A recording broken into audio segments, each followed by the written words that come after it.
Hi guys, thank you for joining me again for this video. This time it's all about insulation and the fun shopping part.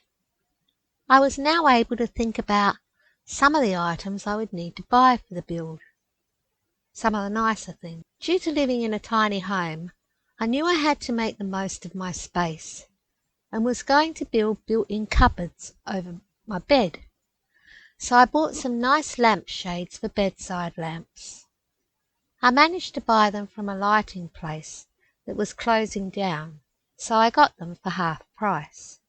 For some stupid reason, you need to have a laundry sink and kitchen sink, even if you don't have a laundry. And since my washing machine would be in my kitchen, I decided to have the laundry sink on the wall side and looked for the smallest one I could find.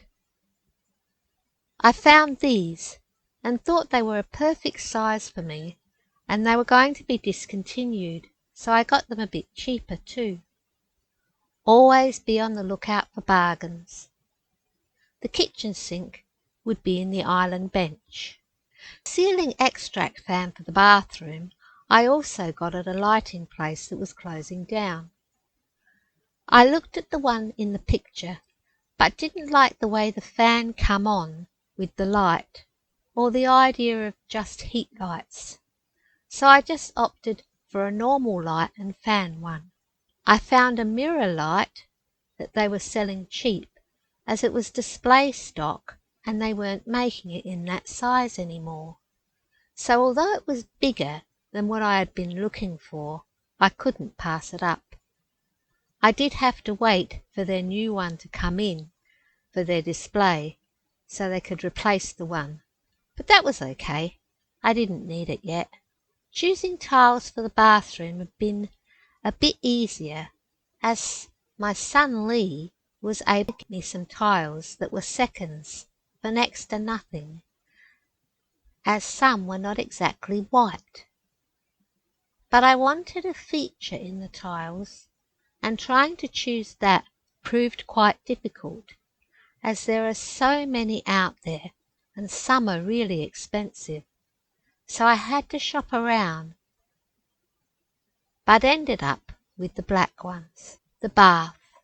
Some people opt out of having a bath, but I loved the idea of a clawfoot bath, and so I bought this one, but with silver feet to match the tap fittings. You can have different coloured feet. Due to sizing in a container home, I had to look for a compact toilet, and I liked the idea of one that went straight to the floor for ease of cleaning, so managed to find this one. That's enough of the shopping. Let's go on to the insulation. The best type of insulation for a container home is spray-on, as pink bats or wool ones can sweat, which causes moisture, and that's not what you want in a container home, as it can cause rust. Spray-on insulation is quite expensive though, so I opted to have only the walls done. This is the truck they came in. I only took a short video of them, as I didn't have a proper breather mask.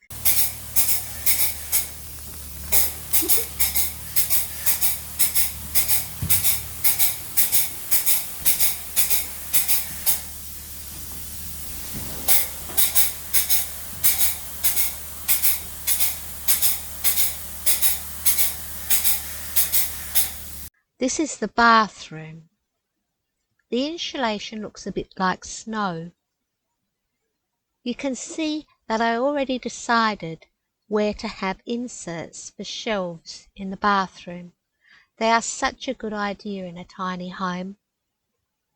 Everything needed to be covered in plastic, as this stuff is messy. This is the kitchen bathroom area. In the lounge bedroom area, you can see the ceiling insulation in a roll on the floor. I used Kingspan air cell insulation for the roof. In South Australia you need a minimum R4 rating for insulation in new builds, and this together with my external insulation brought it to an R6 rating, which is quite good. It was a real pain to get the insulation over the steel framing in the ceiling, but I got there in the end. So just a short one this time. Hope you're still finding the build interesting. Thank you for joining me. Remember to like, subscribe, and share to others that may be interested. I'll see you next time when we do the gyp rocking. Thank you.